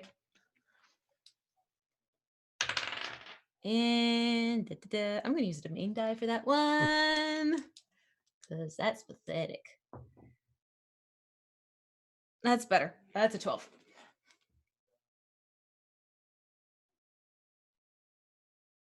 All right. Something's not working. Okay, my entire stream deck just locked up. Sorry. Oh, bless you. Sorry. You did it. I was afraid I was going to be the one to do it. Bless you. My sinuses have been killing me. So sorry. That was Somebody startling. stepped on a mouse. Did you step on a ferret? Welcome to welcome to Dungeons and Lasers. Yeah, pew pew pew. I used to work with a woman that she sneezed in the office. Pew, pew. That's I thought there was a kitten in the office. That sounded like you rolled over your cat's tail. I'm just kidding. Oh, I'm laughing his last picture. Eris says that was the cutest sneeze. V has the cutest sneeze. She's heard me sneeze like that before too. So that was pretty adorable. All right. Sorry, and in that moment, for whatever reason, the stream deck had froze up for a minute. So well, there you go. I straightened out the domain dice. What did you end up getting for your insight check? 12. You do remember that, yes, indeed, the Evangeline does have that magical ability to instantly teleport a certain distance. But you also remember that Captain Stark Dervish told you that he had used the maximum travel distance and that it was going to take a full month before that property was fully recharged. And you've only been in the region for about 3 or 4 days. Okay, I thought it was like a week. Never mind. It's a week. It's a week per. I'm trying to remember what the translation is. It's 1 day of travel regained every 3 days, basically. Okay. Technically, that would be 4 days because a week in Faerun is 10 days. Right. Okay. Nonetheless, you are right on the account that your friend is still and his crew are still sitting in the jail awaiting. Wait for it. Vindication. So, at some point in time, I would have, approached Laramie and Velitha, while they were conversing with Griveth, and try to get in on the conversation, realizing that they're the ones who have kind of trusted us to some degree enough to have conversation. We obviously have to get the son of a bitch back to town for prosecution and to get our friends out, but we don't want to leave them here unattended. But also, a 4-mile walk is not easy for everybody without kind of prompting or notice. I'm willing to give it another day if they think that they'll be up by then. But after that, I don't think we should wait any longer because we've got things to attend to. Velitha listens carefully to what you're saying, Thorgarn. Looks around at all of the refugees. She looks to Laramie, and they seem to have this sort of silent exchange between them. It's nothing magical. It's just that sibling connection, knowing what the other's thinking. And Laramie sort of looks at her with almost a pleading look, and she kind of just cocks her head and raises an eyebrow, and he shrugs and sighs, and she looks at you, Thorgarn, and she says, "You have business that you must attend to. Aye. We are incredibly thankful for what you have done for us, and we do want to go to town, but many of them are not ready to travel just yet, that kind of distance." But she walks over. She picks up 2 scimitars, and she picks it up, and she looks like she knows how to handle a scimitar. She hands one to her brother, and you see still kind of working every bit of pulp from the skin of this mango, the one that had periodically let Cantriel know when Senabile was drifting off, walks over, and he picks up a longbow, and kind of holding the rind in his mouth, he just reaches down and sort of, and in seconds has the longbow strung. We can stay here. And we can protect ourselves if necessary, but it looks as though you have killed all of the slavers here, and you are taking this one with you. Aye. For now, if it is okay with you, we will secure this location. We will hold it until you return. Will you be able to fend it off if more lizard folk come around? You hear near you, about a foot away from you in the wall, you hear thunk, and one of the other refugees has just thrown a hand axe into the wall next to you, Talmud. I hope you We aren't will be aiming at me. fine. Good, good. A little to the left next time. He yanks it free and hands it to the guy. And you see now that all of the refugees are standing up and slowly beginning to move forward and pick up their weapon of choice. There's maybe a couple of them that seem a little less confident with the weapons, but bolstered by Velitha and Laramie, they're all willing to stand ground. Velitha walks back and she says, "Excuse me a moment." And she goes and talks amongst the refugees. And the copper-skinned gentleman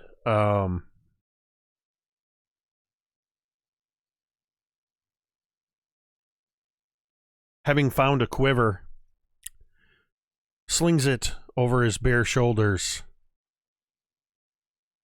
and uses his longbow almost like a staff as he walks up, and he says, "I am Zelamar. I will go with you to testify in case they do not believe your word against this man's." And then he grabs a section of silk that he cuts off with one of the daggers. He just slices a section of silk and begins to wrap and tie it, and grabs a few pieces of fruit, a couple more mangoes, and he's made this sort of makeshift sling satchel that he's put some of this stuff in, and he's done it very quickly, very deftly. And I am ready when you are. Thank you, Zanamar. It means a lot that you're willing to go with us and make sure that this piece of filth here gets what he deserves. It also will greatly help friends and family. And I point to Talmud of ours. And I turn to the Dawnbringers and say, "I'm ready to sit out when the rest of you are." Well, as far as I'm concerned, I'm good with going. Though maybe this one may not be so energetic. I'll have fun poking him along the way. Can we Ready. get a 7-8 foot pole somewhere around here? I would say that you would be able to find something like that for sure within the wreckage of this house. Okay. So I think we hang son of a bitch from it, almost game style, wrists tied above it, ankles tied above it, hanging Han Solo Luke style, and Talmud will carry one side of it, and whoever wants to take the other side. So I imagine as you guys are carrying him the whole way, his back is bounding against the ground, since it's the two dwarves. Especially if it's Thorgarn. Yeah. Love it. I love it. With Thorgarn and Talmud, he's just, every time you guys are stepping, he's just sort of dragging a little bit. Oops, sorry. Cantriel is totally singing some sort of jaunty tune to kind of keep it nice and bouncy and pep in the step. And Zelamar moves to the forefront. He has stripped out of his the tunic portion of his raggedy clothes he was wearing. He has it tied around his waist, and he's basically wearing sort of canvas pants that are patched. He walks barefoot, but he seems perfectly comfortable doing so. He's a man of very few words, and he really likes fruit, because he seems to always be the whole way just peeling off small sections of mango and just working until there's nothing but the skin left. He's just got this sort of casual easiness about him, though he's still exhausted like the others. Well, I would like to kind of pay attention to him, and if it ever feels like he's having difficulty keeping pace, I'll step up and say, maybe it's time for a break. Well, it's only 4 miles to town. Right. And Saltmarsh seems to, if he's having any difficulty, he's not showing it. Okay. Well, that's fine. In fact, you would even catch him as you come out of the house and you first begin trekking. He stops looking out over the sea, and there's this moment where he just stands there. The breeze is kicking up over this cliff. You see the long grass sort of moving in waves. His hair, he just has his eyes closed. He takes a deep breath of that salty, briny air, but then he turns away, and he reaches down and he grabs a handful of the grass, and he holds it to his face. Holds it up, lets the wind take it, looks around, looks back at you, smiles, and begins walking, using the longbow almost like a staff.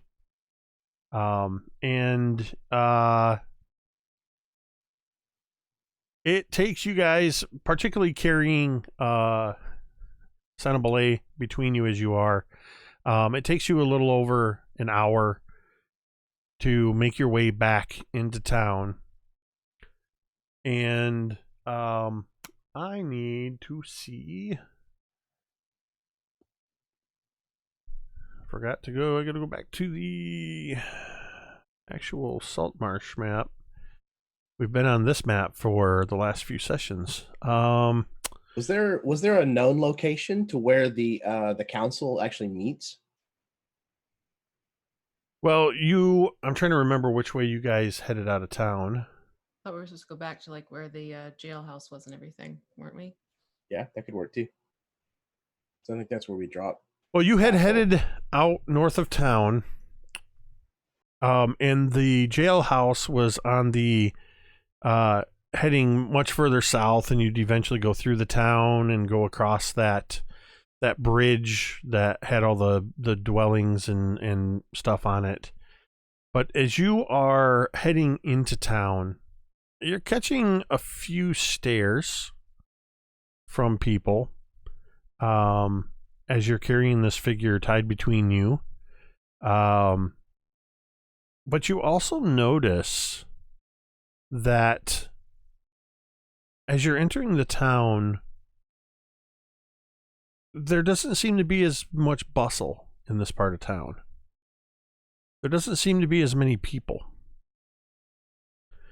And you even would notice, particularly you, Cantriel, as a handful of people, a couple people come out of their house and they see you and they just give you a quick look, and then they hurry in the direction that you're traveling, but they're moving quicker.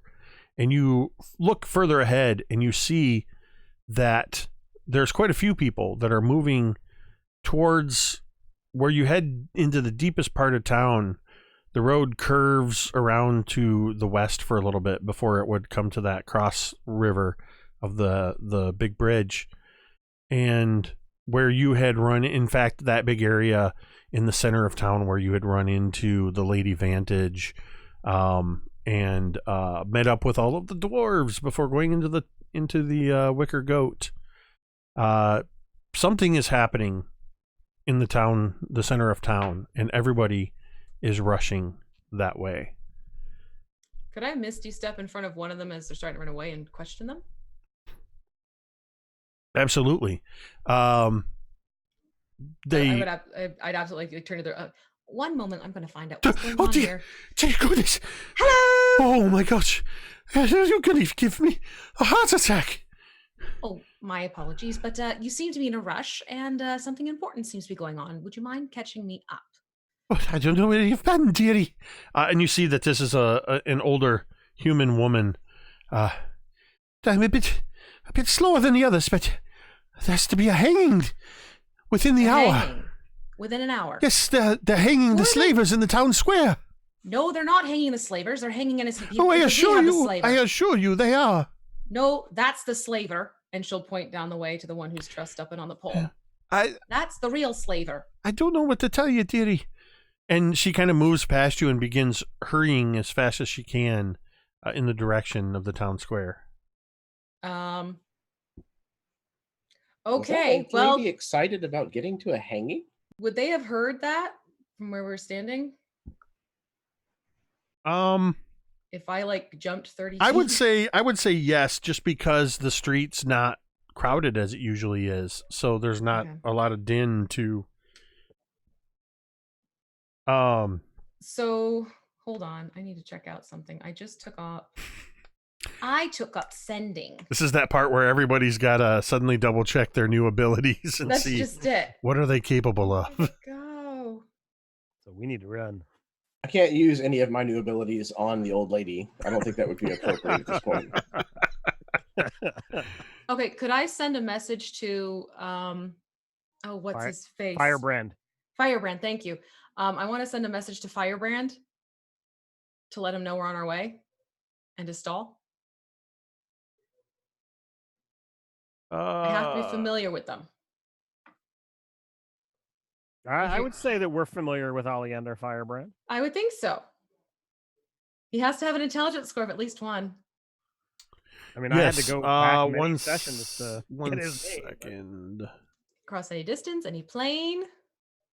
Yep. Believe me, I'm very familiar with sending. I watch Critical Role. Counting. Yeah, the Mighty Nine campaign seems to be built around sending. Yeah, right. I'm just checking something real super quick as I open yet another tab.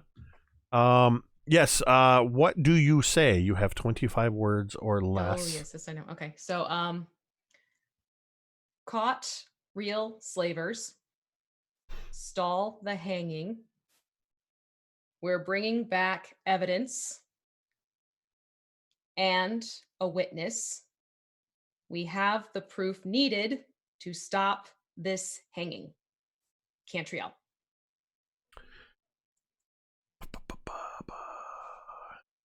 And I believe you can reply to that one. Mm-hmm. You just hear, you better hurry your asses. They've got ropes around their necks, and they're going to swing any minute now. How far are we from the town? The center? You're in the town. It's just a matter of a couple 100 yards to go up around the bend. You can already see people as they're making the turn. They're already sort of meeting with crowd. And you know it's just up around the bend there.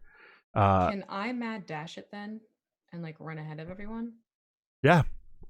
Oh, then I'm booking it. Anybody else running ahead? Although I don't know if anybody can keep up with Cantriel. Thorgarn and Talmud are sort of occupied with Son of Belay. What about Fig and Griveth? I mean, we've also are faster than other people. I mean, Talmud's faster than I am. If you're not carrying a person between the two of you, you are. Would you say that it has been dawn yet? Oh yeah, you guys took a long rest. Yes, you guys took a long rest. So cool. Excellent. Yeah, that's right. You expended all the charges. So I did. And then you rolled the d20, and did not roll a 1. So what is it, a 1d6 plus 1 or something like that? 1d6 plus 1. Yeah, I got a 5. So Okay, so you got 6 charges back. I wonder if, because magic missiles don't miss, if we could get up there and Fig could cut the ropes with the magic missiles. All right, so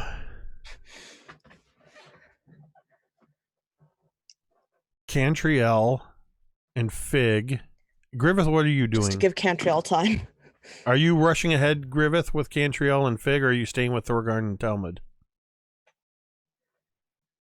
I'm going to rush ahead with Fig. Cantriel, you arrive first, and you come around the bend and immediately run into a wall of bodies. Just people pressing. You hear mostly murmuring.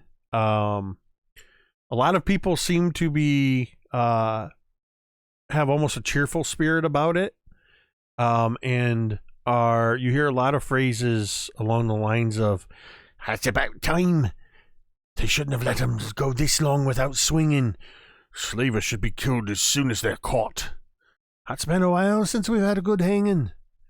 And other such things. And as you come around the bend, you see that about a good, say about 50 feet in front of you, through a thick crowd of people, a very crude makeshift gallows has been erected. You see new lumber, very rough cut. It looks like they just cut down and split a couple trees. It's tied together, and it's a platform that sits up higher, with a basically a palm trunk that you see Captain Dervish, Arnold the bosun, Giselle the quartermaster, and Matilda the surgeon, all standing there with their hands tied behind their backs, with ropes tied around their throats. And there are a couple of official-looking people dressed in noble clothing standing nearby. You see a Firebrand, the retired leader of the militia and manager of the jail, standing there with his peg leg, and he's got a sour expression on his face. And even now, he's scanning the crowd, and his eyes meet yours, Cantriel, and he's looking over at them as he looks back at you, and he starts to take a step forward, and you actually hear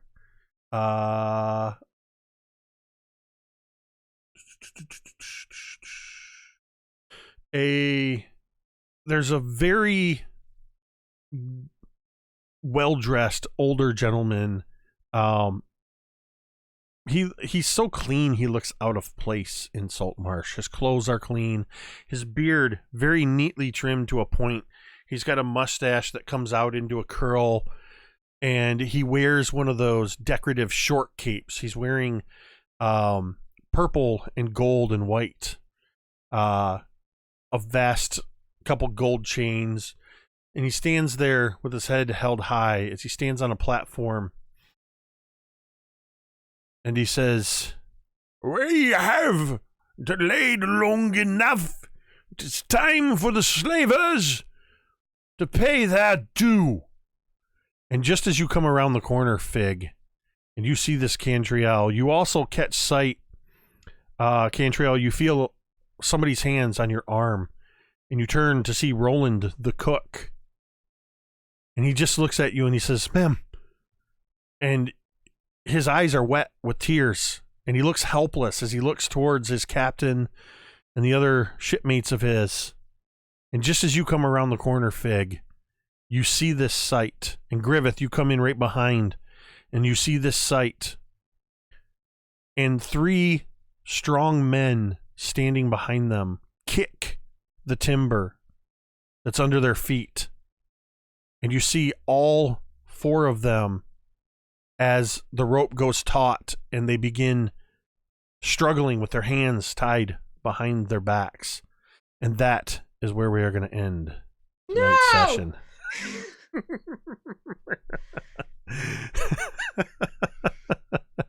Perfect. I gotta have a good cliffhanger. In this case, If well, there's in one this of the case, a named good Cliff. pirate hanger.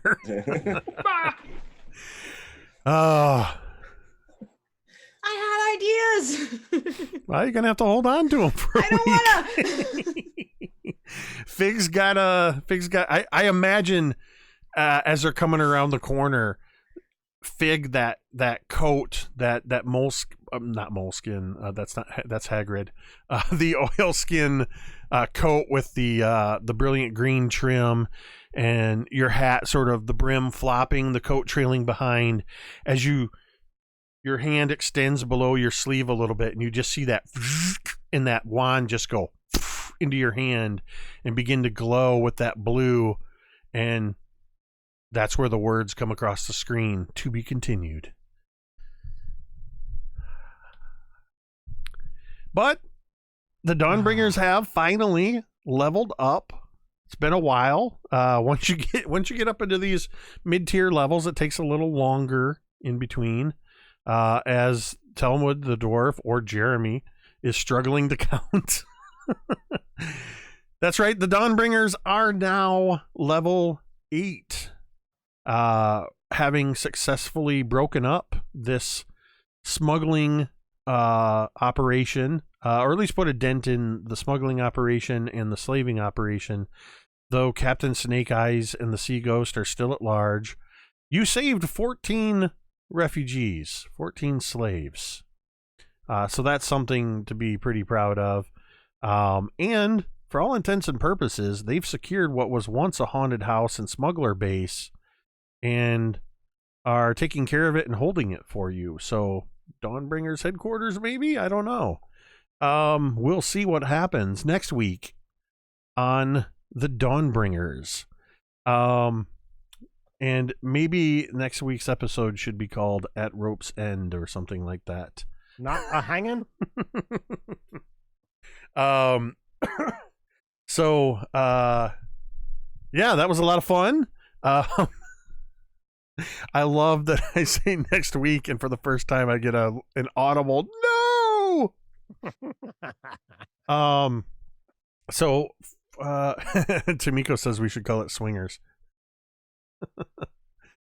Who knew there were so many hanging puns that were just out there available? You people are sick. So I do want to say a huge thank you to everybody who tuned in tonight.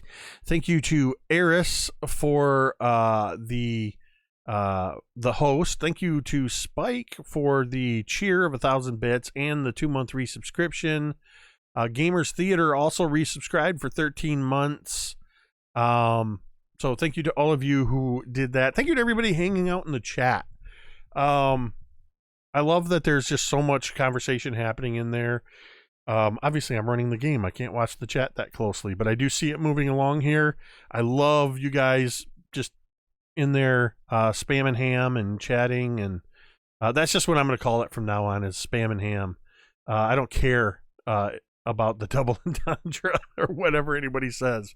And remember to type !merch and follow that link to the new Mini Terrain Domain merch store, where you can get your very own Ham or Die t-shirt or sweatshirt to to have to explain to those around you that want to know what the heck this Ham or Die shirt is. And of course, a tremendous thank you to Scotty, V, Megan, Ted, and Jeremy. I love these guys. I love every Thursday night getting to play with these wonderful people. These are some of my most favorite people in the world. And I'm so glad to get to spend Thursday evenings with you all for a couple hours playing make-believe. And tune in next week to see what happens with the Dawnbringers as they attempt to rescue their good friend, Captain Dervish. So we're going to go ahead and we are going to get out of here, and we are going to do so by ending the stream the same way we end every stream. And you can say it with me if you want. That's why he gave us necks. It loosens up your vocal cords and tightens up your pecs. Oh.